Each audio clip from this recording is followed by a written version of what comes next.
yaitu Gua Maria dan tempat peziarahan Tebar Kemuliaan yang sangat ramah lansia. Jadi kalau Anda lansia ramah sekali karena ini datar semuanya, nggak perlu naik turun, jalan salib dari pertama sampai yang terakhir. Yesus Bapak kita masih baik-baik saja. Kalau di sini, kalau di Kuningan beda. Yesus Bapak kamu ikut mati bisa. Karena kecapean. Kalau di sini ramah lansia. Jadi kalau ada lansia mau silakan. Selamat datang pada rombongan dari Toasebio, yaitu dari wilayah Bonifasius, ya betul ya, wilayah Bonifasius dari Paroki Santa Maria de Fatima Toasebio. Jadi ini yang golongan merah dan putih Indonesia Raya berarti ini ya, kartu merah dan kartu putih. Lingkungan tadi saya dikatakan lingkungan 1, 2, 3. Ya betul ya, lingkungan 1, 2, 3 berarti lingkungan sayang semuanya. 1, 2, 3 sayang. Dan rombongan dari WKRI maksudnya dari Paroki Kranji lingkungan Santo Vincentius 3. Kalau 3 ini nggak sayang semuanya, hanya cuma 3. Semoga peziarahan kita membawa manfaat yang baik untuk kita semua. Saudara-saudari, dalam masyarakat kita ada suatu pandangan yang menyatakan kebaikan pasti akan mengundang kebaikan yang lain. Kalau kita berbuat baik, nanti akan kita dibaikin orang. Pokoknya kalau kita melakukan sesuatu yang baik, percayalah kita juga akan mendapatkan sesuatu yang baik. Apakah benar pandangan begitu? Ya, ada benarnya. Karena kebaikan itu seperti magnet yang menarik kebaikan yang lain, dan juga menular seperti virus, tapi dalam arti yang lebih baik. Tetapi di tengah dunia kita, keyakinan begitu kadang-kadang ditantang sebab kenyataannya tidak selalu. Tidak selalu. Kadang-kadang justru kebaikan itu mendatangkan keburukan atau bahkan kadang mendatangkan juga kesengsaraan.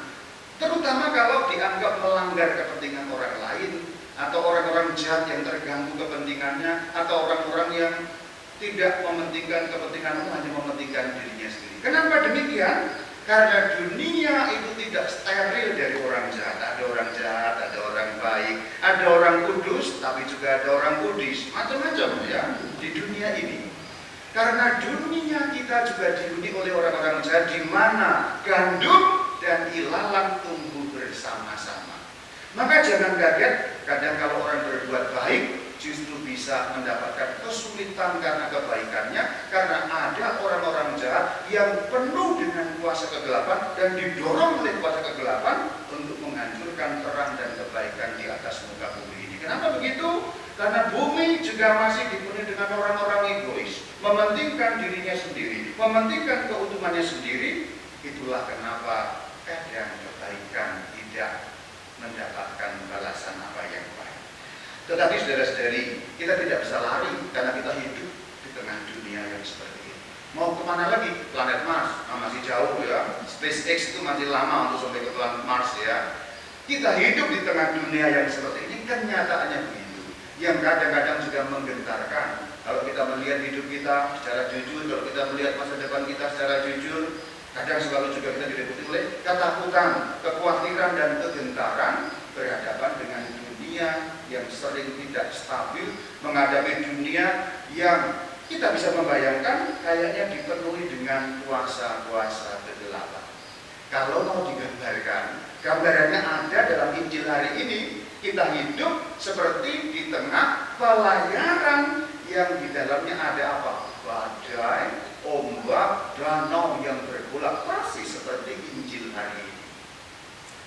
Nah, di tengah seperti itu, apa yang kemudian menjadi penghiburan bagi kita? Tidak lain dan tidak bukan, Injil hari ini dapat memberi satu terang bagi kita sebagai pegangan dan juga sebagai jaminan dari Tuhan sendiri. Mari kita dengar. Di tengah angin yang mengamuk, badai yang mengamuk, dan ombak yang menyembur, ada dua kata yang diucapkan Sang Kristus jujurnya kita, dan memang hanya dua kata. Ini Injil Markus. Injil Markus Yesusnya irit bicara. Agak beda dengan Injil Matius. Kalau Injil Matius Yesusnya banyak berbicara. Injil Markus irit sekali bicara. Maka digambarkan hanya ada dua kata. Masih ingat kata-katanya Pak? Yang pertama diam, yang kedua tenanglah. Kalau kita membaca ayat-ayat suci dalam Injil hari ini, dua kata tadi, terutama yang kedua, tenanglah, itu ditujukan untuk danau dan untuk ombak yang sedang mengamuk. Memang arti maknanya memang itu. Tetapi juga bisa ditafsirkan. Dalam arti Injil tidak hanya bicara tentang 2000 tahun lalu, tapi juga bicara hari ini kepada setiap orang yang mendengarkan firman Tuhan dan membuka hati kepada firman-Nya. Berarti Injil juga ditujukan kepada kita. Maka ada tafsiran yang kedua, tenanglah. Ini kata-kata yang nomor 2 tadi ya, tenanglah. Memang ditujukan untuk danau, tetapi ini juga dapat ditafsirkan kata-kata tenanglah juga ditujukan untuk para murid yang pada saat itu sedang tidak tenang. Perhatikan, ketika badai mengamuk, Tuhan Yesus tertidur di belakang perahu itu, murid-murid apa? Beringsatan. Mereka kalau kita gambarkan, mereka panik sekali, kacau balau, beringsatan. Waduh, Tuhan kok tidak peduli kita binasa, tolong, segala macam. Artinya para murid sedang dalam keadaan tidak tenang. Maka perkataan tenanglah itu juga dapat kita artikan ditujukan kepada para murid yang sedang tidak tenang. Maka kata tenanglah, dan ketika danau menjadi teduh sekali, para murid tahu memang situasinya kacau, memang situasinya menghancurkan, tetapi Tuhan pegang kendali. Nah ini saudara, bagian penting dari penghayatan iman yang berpola pada Injil hari ini adalah para murid melihat kekacauan di sekitarnya.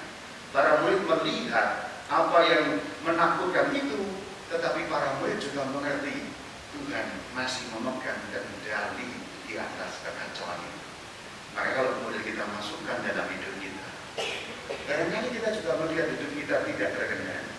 Barangkali kita juga melihat sekitar kita begitu menakutkan, menatap masa depan begitu menakutkan, menatap sekitar tidak selalu mudah untuk kita, seperti badai, topan, gelombang. Tetapi rasa keyakinan dan jaminan penyertaan bahwa Tuhan pegang kendali itu bagian yang penting untuk selalu kita rasakan sebagai orang yang beriman kepada Kristus. Ombak boleh menyerang, danau boleh bergolak, hidup kita boleh berantakan, hidup kita sekitar kayaknya mengancam, tetapi keyakinan bahwa Tuhan memegang kendali atas semuanya itu merupakan bagian yang tidak pernah boleh terpisahkan dari hidup kita. Seperti para murid yakin tadi, danau menjadi teduh sekali karena mereka kemudian yakin Tuhan memegang kendali. Ini jaminan penyertaan Tuhan bagi kita. Bagian terakhir pertanyaannya, kalau sudah merasakan jaminan penyertaan, apa kemudian ketakutan kita hilang? Apakah kalau sudah merasakan jaminan penyertaan Tuhan, apa kekhawatiran kita hilang? Keraguan kita hilang? Tidak hilang. Tetap masih ada di situ. Tetap masih takut, tetap masih ragu, tetap masih gentar. Bedanya apa? Bedanya Tuhan pegang kendali dan Dia mengatakan, tenanglah, aku ada di perahu. Tenanglah, aku ada di sini untuk menghentikan kekacauan. Jadi kita berjalan dengan gentar, tapi kita tahu ada akunya Yesus di dalam perahu kita. Demikian firman Tuhan yang dapat diterang dan hikmat bagi kita hari ini. Semoga menguatkan iman kita. Shalom alaikum. Marilah sekarang kita berdiri untuk mengucapkan syahadat iman kita. Kita ucapkan syahadat singkat bersama-sama. Aku percaya